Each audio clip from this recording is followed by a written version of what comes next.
This episode is brought to you by Tabletop Dominion. If the antics of the circus have given you the desire to roll some dice of your own, head to tabletopdominion.com and use the code DESIRE10.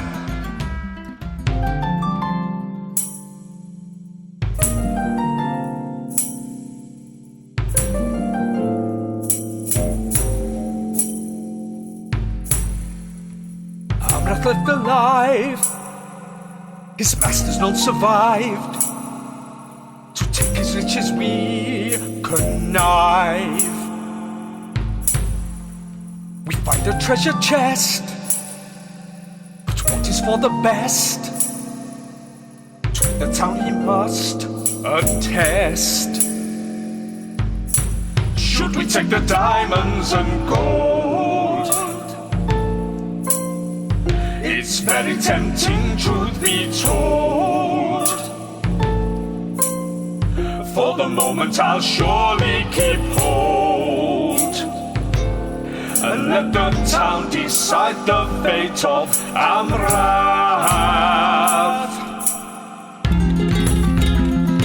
We search the whole, but nothing of value is located.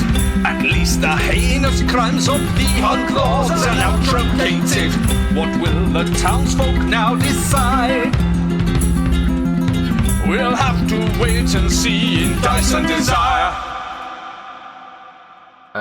You finally, Frog March, dude, through the back through the house, out through the front, all the way back into the rest of the town.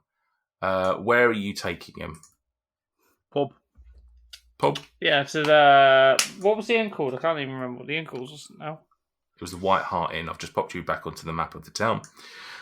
It was the White Hart Inn. So you walk. He makes no sort of motion really to leave. You know, he's a beaten man. He realizes that the reality is that the five of you will do very little. He wouldn't be able to get away from you realistically, especially if he was already chased down by Krill earlier. So you take him all the way back down to the pub, and as you get there, it's quite late now. You walk back into the bar, and the barman is the only person left there, sort of tidying up, cleaning up. Everyone else that was staying at the inn has gone to their rooms. There's no one else there. He's just cleaning up. As you walk back in, he sort of gives you a bit of a sort of second look, and sort of he's confused by the fact that you're not in your rooms. I think the last conversation you had with him was about, you know, going to bed and stuff like that. I don't think that he was very much of the view that you should not be stepping outside at night time. As you walk, as he's first couple of you walk through though, then I assume that Amrath is probably in the middle of you, so you've got him surrounded. Amrath comes in, say, third or fourth, and he sort of sees him walk in and just, why are you here? What? Sorry, what's going on? Can't remember if that's his accent, but it's something like that. This is mighty confusing. Why is he here? Because we've been up to the hold, and we ended up getting into a little bit of trouble. And we firmly believe that this man, this supposed protector and leader of your town, has not been acting in the best interests of the people, but has been acting solely in the best interests of the ruling class. We don't feel he's a fit leader. We've removed the ruling class, but it's not our position, it's not our place to decide this man's fate. We think the people should have the power. Well, firstly, I'm stunned that you've gone out there. I told you not to go out into the night. It was dangerous, but I won't lie. I'm pleased to see you coming back. But what do you mean by you've got rid of the ruling class? You know, the lords. Right. Killed them, didn't we? Shit them. You killed them? Yeah. You're certain they're gone? Pretty certain, yeah. Didn't we burn the bodies? No, you didn't. Two of them. Probably should have. No, I mean, like, actually Right. disposed of the bodies by fire. He looks to Amrath, who, he's not had much respect for in the time they've lived in the Sound. And you, is this true? Are you with them willingly? What I mean, you look somewhat singed, but are you? Is what they say true? Are the lords dead? Amrath just looks him dead in the eye and just nods, just sort of defeatedly. Insight check. Do we believe that he believes they're dead? Yeah, go for it. So you'll do insight on the barman.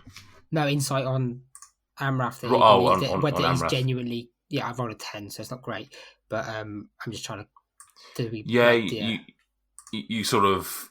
Yeah, you can't really. You think that he thinks he's. You think that he's quote unquote telling the truth. I guess. Like beyond that, whether or not that's whether or not he actually believes it is another matter. But you certainly don't think that he's bullshitting per se. Gilly the barman is just like, bloody hell! I never thought this day would come. This is one for the memory banks, right? I guess one for the memory banks is it's a phrase I use from time to time. Well, I guess I owe you at the very least a drink. And he starts pouring out some. He starts grabbing just a bottle of whiskey from behind the bar and just pours out. Hold on, he only had beer and mead before. What's going on? Where's this whiskey turned up from? Well, Special occasions. Special occasions. He just found it. He found it. It's a personal stash. Before we start drinking, what we're doing about this, lad? Is that Dweezil saying that, or is that you saying that? That's me. It's Dweezil saying it. I mean, I could. If you're worried about him running, although he's not going to run away. He's lost a lot of respect, and the fact that if he's not being backed up by the Lord, then I don't think he's going to cause us any damage. But if you want, I can lock him in cellar. It's up to you. I don't mind. He's your business now. Yeah.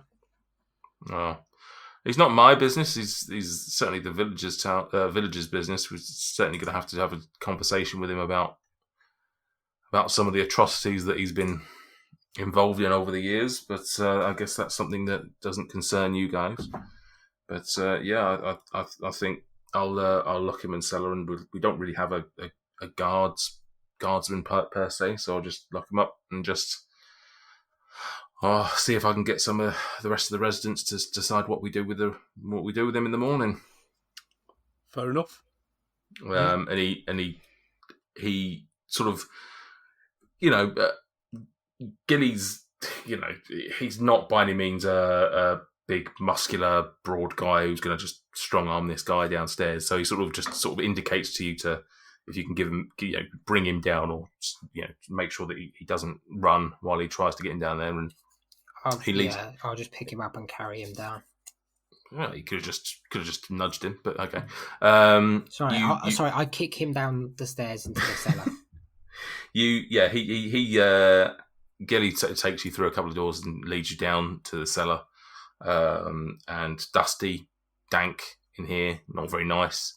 He motions for you to plonk him down on the side. There's no windows or anything out of here. I imagine there must be some kind of pillar or some sort of support that I can tie Yeah. him to.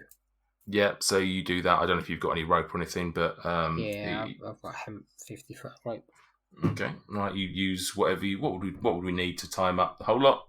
20 foot, 10 foot. I mean, rope's easy to come by. I'll just make sure he's proper secure. Okay. Whole lot. So you tie him up to the comical amount of rope he's now wrapped in.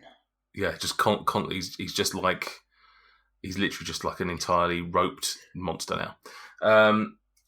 You tie him up to the beam. Yep, nice. And Gilly leads you back upstairs, not before locking the door behind him. And he takes you upstairs and he carries on pouring out the whiskey, or finishes pouring out the whiskey, and raises a sixth glass to you, and just thank you guys for what you've done here. It's just, this town has been has been absolutely just torn apart by those lords over decades. And if what you say is true, then we can move forward and bring some trade back here. This used to be an absolutely bustling village for the hunt, and we just haven't seen that because the rumours got out about what the lords like to do with people that were here. So thank you very much for what you've done. It's fantastic. And so he just toasts you and lets you finish your night. What do you want to do? Let's have a chat as a group. How much money's in the kitty at the minute? Loads. There's probably about, a few grand? 1,200. Right.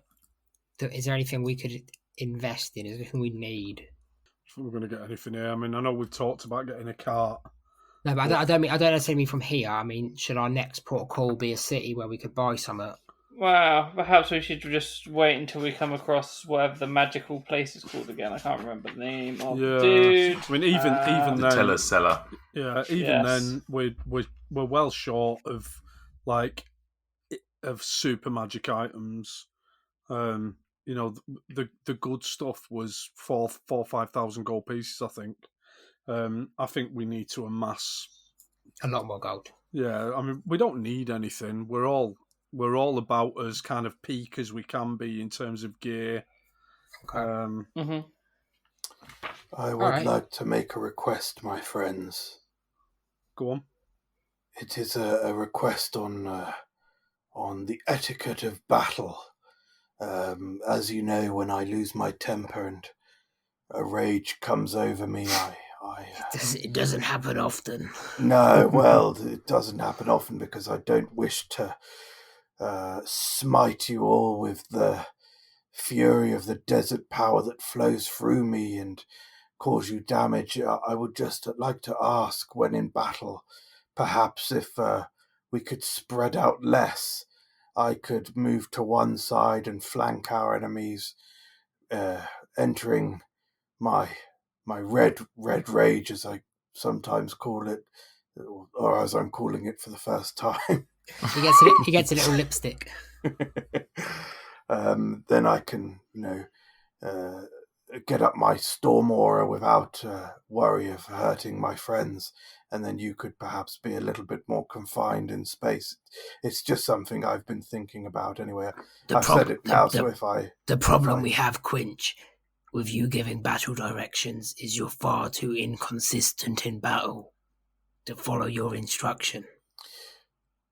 Sorry, what was your kill count today, Krill? Today, none. Overall, more than yours. Recently, we counted. It wasn't on air, but we counted. What do you mean on air? Correct. On Galacticus or whatever it's called. The voice that simultaneously exists in all our heads informed us that I have killed more than you. If you view it as a competition, that's great for you, buddy. It's worth. I do. Not to shit on Quinch's speech though. It is worth noting that he was the one actually that moved into the battle and stood near his friends. Yeah, like Dweezil and Dabov were sort of stood in pretty much the same spot the entire time until near the end, and it was actually Quinch that was like, "Oh, don't get too close to me," whilst getting too close to them. So I'm just spitballing stuff. I don't know if that's true or not. I'm just saying things. It was noted. Yeah. But it doesn't matter. It's great. No, great. Don't worry. No, fucking don't worry about it. I'll rage to my heart's content next time. Then don't worry about it. Can I just have while we're in and we're talking about it, can I just talk about battle etiquette? Just say if me and Daboff are standing on the table in the middle of the room and you want some space, you move into some space. I think you'll find there wasn't much space. The enemies came to you, as you so thankfully pointed out just then. You were stood in the middle of the room, drawing all of the enemies to you. Okay. I feel like everyone just needs to go to bed and have a little sleep. You're all a bit cranky. Nah, fuck it. Quinch enters a rage. What's our plan? What's our plan for the morning? I've got like new daily preparations that I do. I'm trying to hone my football skills, and because I don't have a ball, what I'm doing is I'm kind of holding my bag of holding and then kicking it. How thick are the walls of the bag of holding, Nate? Paper thin. Yeah, paper thin. Yeah, it's just basically like that brown paper stuff that you use to wrap presents up and stuff, gifts. Right, cool. But porcelain is famously blunt, so that'll be. But realistically, what are we doing once we wake in the morning? Moving to the house, or just moving, carrying on east to the next stop on our. I don't know what that is. Yeah, Nate, could you bring up the world map a minute? Yeah, but I would argue, Krill, and this is just me as a human being. I would argue if you don't have notes, that's where it becomes a little bit difficult to remember stuff that's going on. That's just me though. Spitballing. Like this is just. I'm not attacking any of my. You may have noticed, but I don't create characters that would create notes. Oh, it's what his character would do. Yeah. So you're at Nona's Hold. Yeah. The next place that you would theoretically be heading to is Everland. Yeah. Which was to see Nathaniel Day-Lewis. Yes. On behalf of Darathra, basically to find out why she wasn't warned, or why you weren't warned about potential giant attacks. Yeah? Main quest. That's where the Harpers are. Oh, yeah. Okay. Why do I have a note next to... I've asked this before, but why do I have a note next to Nathaniel D. Lewis saying hand badge? What badge am I handing him? The Harper's badge. Okay, yeah. Right, okay. So, what are you doing then? You're heading... are you heading to bed? Hang on. Yeah, heading to bed, flicker the cube, little rest. Okay, long rest. I think you might have done the cube today, so we'll do it in the morning. Oh no, you probably wouldn't have. You would. Not sure if you would have. So let's just do it in the morning, just to be safe. I think he would have done it in the morning when we're at whatever, calling horns. Yeah, that's fine. So are you? You're not looking to get up and early. You're happy to try and stay in bed a little bit later to get your long rest. Lion. Role play some breakfast. Right, we're not role playing any breakfast today. So lion, have a little tug, you know. Yep. You nearly saw an orgy earlier, so you probably hopped up on that. Oh, Quinch is blue balling, and more so than usual. You go to bed. You ponder on the shit that you saw today, and maybe wonder about how this village will evolve over the coming years now that their cruel masters are dead. You managed to sleep in sufficiently long enough to get yourself a long rest, so feel free to do what you need to do on that front mechanically. You get up the next morning. You can already see as you get up, without role-playing too much, as you walk through the inn, you actually see some residents who are already in the White Hart Inn, talking very sort of like hushedly to Gilly, who's clearly called in a couple of favours or called in a couple of people to start talking about what they're planning to do to go up to Amrath. You have your breakfast, you do your pleasantries, and you decide it's time to move on back out. You head to the barn, collect the horses. I think Sebastian was with you. I don't think you put Sebastian in the barn, did you? Who knows? Who knows? He just appears and disappears however you need. He's in the bag of holding, isn't he? Can I have a quick little flick? Oh yeah, okay. Anybody else got any mechanical stuff they need to do? Vin? Yeah, I could do a training session, I suppose. Okay. Did I? I don't think I made you roll for those, did I? That was just something you did with him. Think so. Yeah, go for it then, MJ. Slighties? Yeah, sleight of hand. 11.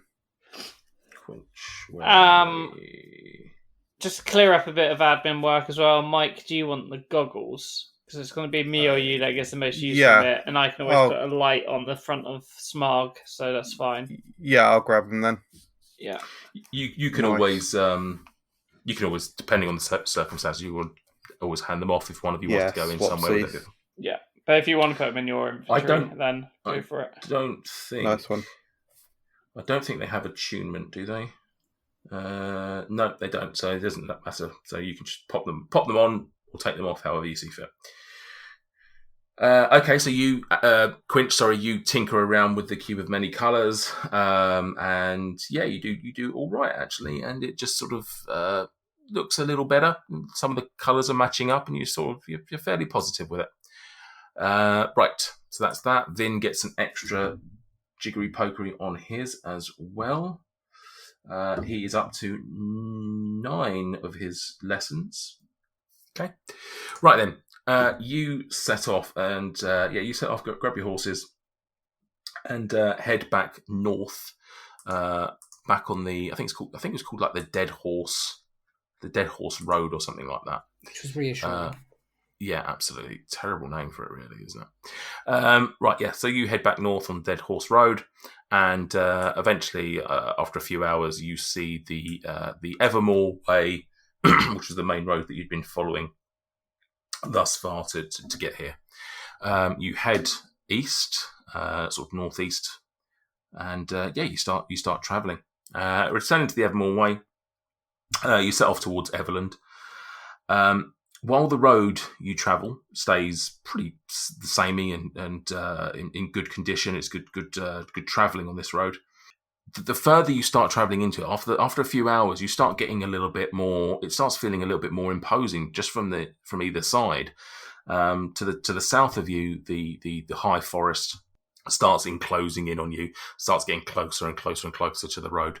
But similarly, the Evermoors to the north of you also start sort of you start seeing more and more of that sort of terrain coming in close. And whilst it seems unthinkable that that there would be a wall of it, it seems misty, foggy, like it's just starting to enclose on you. Even though you can't see a beginning to it, you can just sort of feel that it's becoming more and more imposing towards you on the north side. So these two things are starting to pinch in on you.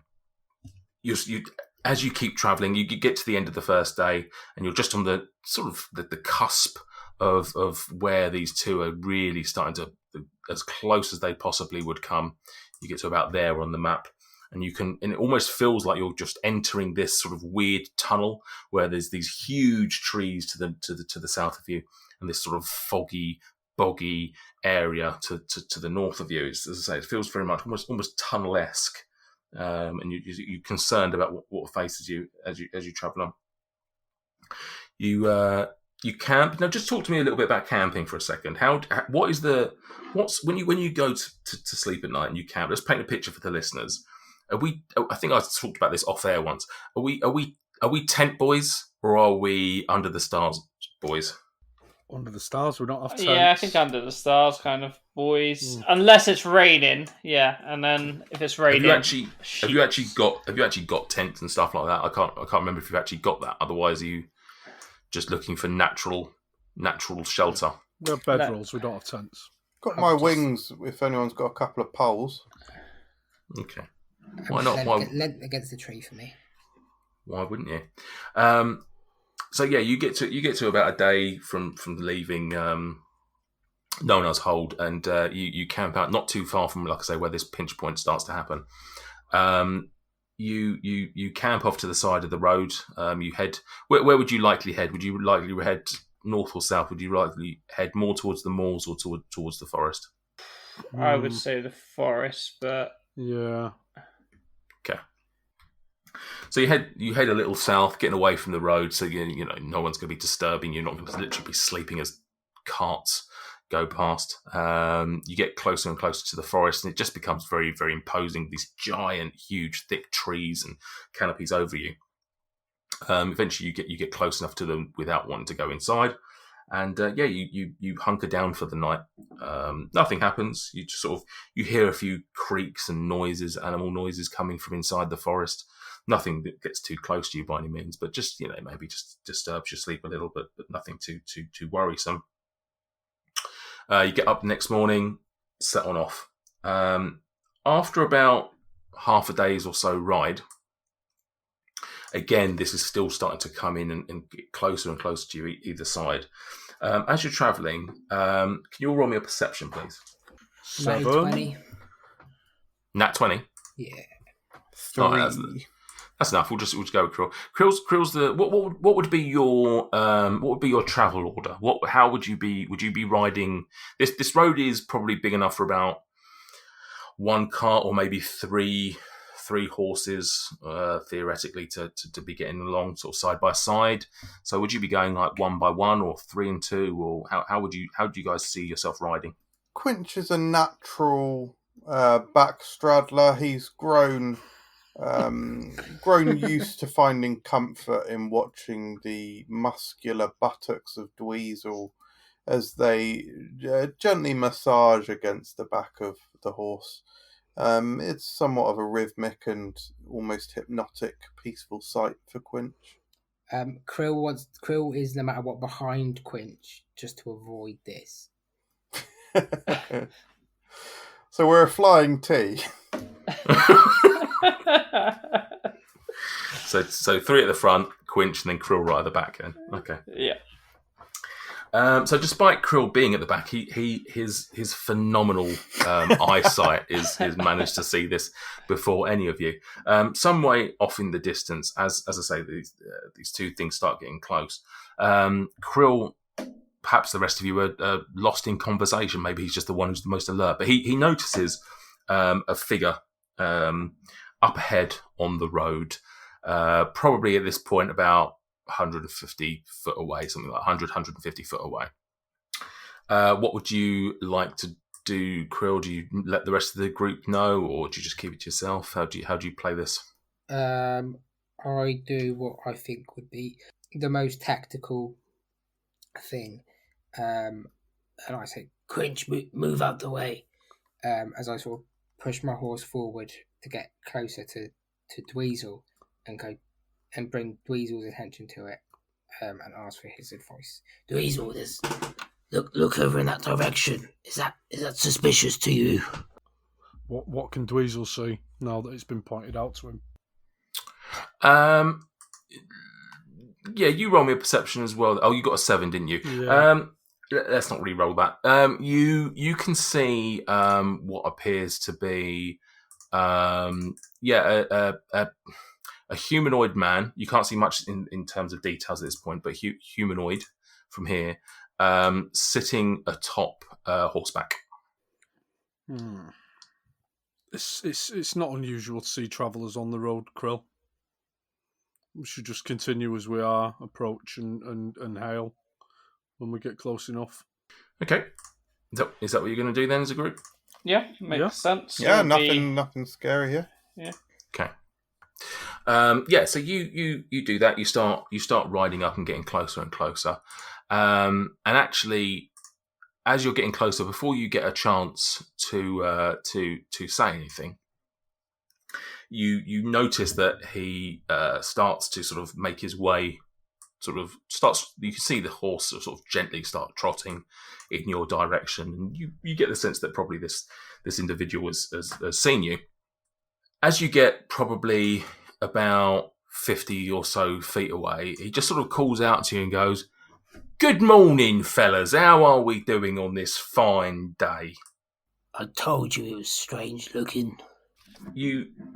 You see, as you've got this close now, you can see it's a guy sat on a horse. He looks probably about 40 years old, human. He is dressed in I wouldn't call it official garb. I wouldn't call it like war garb either. He's just got sort of like quite a formal look to him. But not sort of like nobility or soldier or anything like that. He's just sort of very, very prim and proper. What ails you there, young sir? Where do you venture from? Where do I venture from? I venture from anywhere and everywhere, my fine friend. My fine friend. As I say, I mean, looking at you, look at what a beautiful group of merry travellers you are. Where are you headed then? We're heading up towards Everlude or Everland or whatever it's called. Yes, that direction. I guess that's where you've just come from, considering you're coming down this road. Oh no, I tell you, I've not been to Everland today. No. I have been there quite a few times. It is a lovely part of the world, if I do say so myself. No, it's beautiful there. I'm sure you will have a fantastic day. I'm sure you'll have a great. I mean, you'll probably a couple of days ride from there. But yeah, you'll be fine in this weather. Well, I say in this fine weather, it does. There is that undeniable crackle of a storm in the air, if you don't mind me saying so. But yeah, so my name is. We are well met. My name is Larry. Can I get your names first and foremost?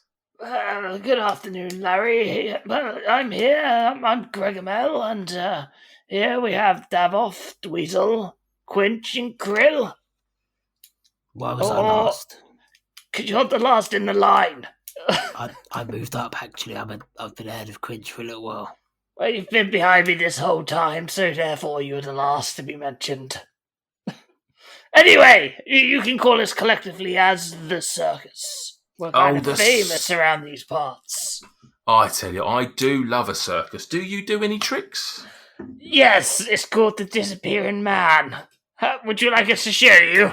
Oh, that is a good sense of humour that you've got there, sir. And he's slowly just trotting towards you again. He's just like not riding. He's just. We should establish some tricks that we actually can do when we present ourselves as the circus. Well, we got the backflip. Well, Dabov, do a backflip. Krill can talk to animals. Yeah. Oh, excuse me. I'm referring. I'm addressing his horse. Excuse me. Hello. Hello. Tell me something that only you would know as his horse, and I will relay it to him and amaze him with our act. Oh, he's very kind. Oh, what was the last thing he fed you? Apple.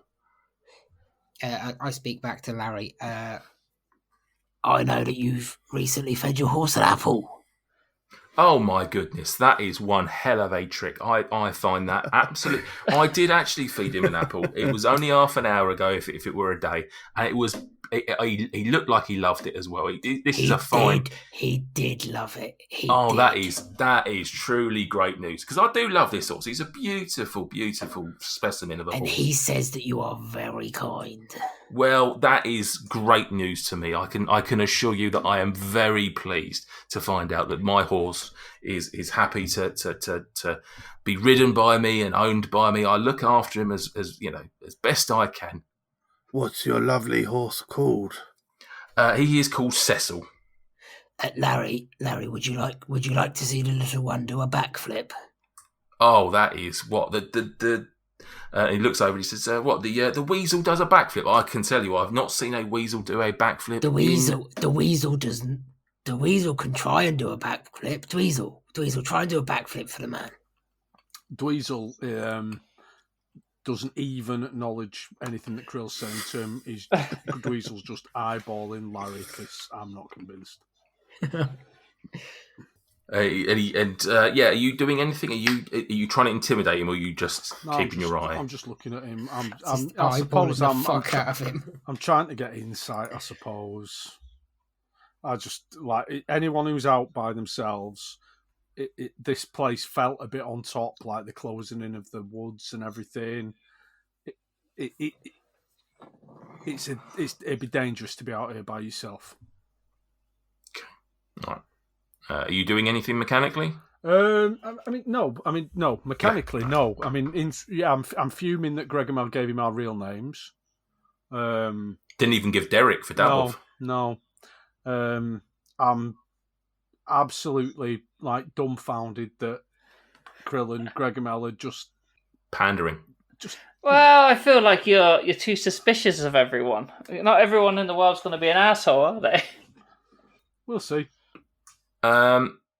Yeah, fair point from Greg Mill, I guess. Sometimes people are fine and fun and friendly. Right. So he just says, anyway, gentlemen, this has been a wonderful little talk. This has been a lovely talk. Just a little bit of business. That'll be 100 gold pieces, please. Yes, that's fine. We're knocking off the 200 that you owe us. So 100 gold pieces, please. I am sorry. And he puts his finger in his ear and he just does a little emphasis, like a really comically overacted like wiggle of the ear. He goes, oh, the old earring is playing up. Did you say I owe you money? Yes, you owe us 100 gold pieces for the use of the road. No. I think you'll find that this is our road, and you are about to head on through to Everland, and this is the Ever Forest toll, 20 gold pieces each. In fact, you know what? I could just spot, and he looks around. I can see that you've got yourselves a little goat there. Now, I love goats. Goats are wonderful creatures, and anyone who's kind to animals, as you seem to be, as you can tell, I've got a lovely relationship with my horse. The fact that you've got a lovely relationship with animals, I'm willing to knock that down to 95. That is the best I can do today, though. 95, and we'll call it a day. You know what? That's very kind of you, Cast Sleep. Are you casting sleep? Yep. Okay, go for it. How did I only get 14 from 5d8? Amazing. I am gonna use my whatever the hell it's called. Hold on to reroll those. First of all, can I have a d20 from you? Yes. 14. Is it 16? Sorry, 16. 16. Okay. So still no wild magic. I'm going to use the imbued spell again to reroll up to 4 of those dice. 23. 23. And you're casting it where? On him, please. On him. It's an area attack, though, isn't it? It's 3 targets, I believe. I will double check that. So are you casting on him and the horse, or just him? Cast this creatures. So yeah, it is an area. Sorry, it's a 20-foot area. So it'd be him and his horse, and it starts with the person with the highest hit points and works their way down. It starts with the person with the highest or the lowest? Highest. The highest. Okay, so you cast, and how many was it? 23. 23. So you cast this spell, and the area sort of imbues itself with this magic. And as it happens, Larry just looks at you and goes, now, I don't know which one of you that was, but that was very unkind. I have tried to do my best today. I have tried to let you through for what I believe is quite a reasonable price. But it feels like one of you has taken hostility towards me, and I do not take kindly to that. I do not at all, especially as that could have hurt poor Cecil. Now, while we've been talking, ladies and gentlemen... Bring your mates out. While you've been talking, ladies and gentlemen, my friends have been surrounding you, and it's at this time I'd like to introduce you to my friends. And as he does that, he pulls down on top of his head. You hadn't sort of really seen it. There was this flat thing on top of his head, not a hat, but just something. As he pulls it down, you can see that it's it's a mask and it's animalistic. Who would be front? Me and Krill. You and Krill. Krill and Davos, can you... Krill and Dweezil, can you roll me a perception, please? 18. 18. As he pulls this down, you notice that this mask... Oh, well, both of you then. You both notice that this is the mask of a llama. Fuck. And just as he says, I would like to bring out now my little ones for it's what Larry I think the will llama. be... I think this will be a lovely little scrap. Oh my god, we're fighting my little ones. And just appearing, sort of surrounding all of you, is a bunch of men riding on horseback. Let me just. There's quite a lot of. So as you've been talking, as he says of this, you see around you, you see 9 men on horseback, essentially surrounding you, ready for attack, and they are all wearing animal masks. As you look around, you see a dragon mask, a unicorn cat mask, a lion mask, 2 bunnies, a dog, a snowman, inexplicably, a dolphin, a penguin, and the aforementioned Larry the llama. Can you please roll for initiative? Thank you so much for listening to Dice and Desire. If you were... Hello. Quinch, what are you doing here? I thought I'd help out with the promo. No, Quint, no, come on. You're just going to talk about random place names that don't exist. No, I wasn't. I was going to talk to you about my adventures in Valaquanth, the very best that the Tendering Meadows has to offer. God, if you have to be here, at least read this out. Okay, what have we got here? Leave us a review on Apple or Podchaser. Oh, yeah, it was fine. It's pronounced Apple, but that was fine. Now read this bit. You can also follow us on Twitter, Facebook and Instagram. Just search Dice and Desire. I'm actually very surprised that was all pronounced correctly. Thanks, Quinch. Thank you guys for listening. Do exactly as Quinch said and help us out in those various ways. And we look forward to sharing another episode with you very soon.